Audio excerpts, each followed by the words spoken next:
Being in a pandemic isn't as cracked up as it seems to be. You think you have all this time on your hands, but you don't.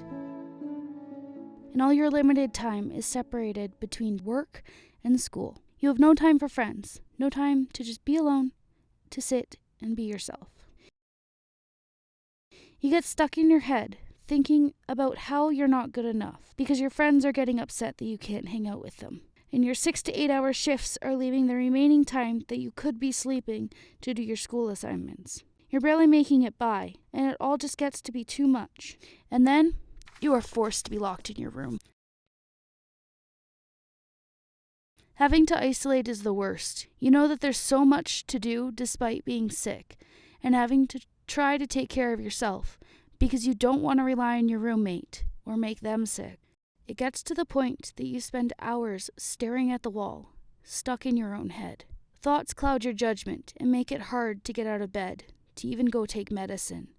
And simple everyday tasks just seem like burdens. All we need to do is remember to take care of ourselves, not just physically, but also mentally. Even something small can make us feel a whole lot better. I have always loved watching people make collage works. The messy structures reminds me how masterpieces don't have to be perfect or make sense. It all comes together in the end. I started such a project while I was locked in my room as a way of getting out of my head and letting myself create something that brings me joy. Watching the pages fill with people, TV shows, animals, colors, and other things that make me happy lifted my spirits. I was creating something, an outlet to let my thoughts go and not dwell on things that cause me stress.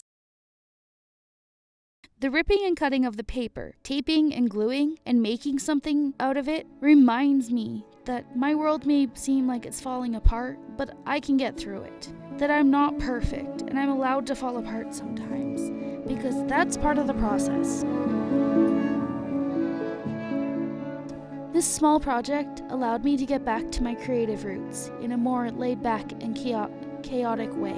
And now, I have something that I am proud of to look at when I hit a bad mental rut. Something to remind me that it's going to be okay.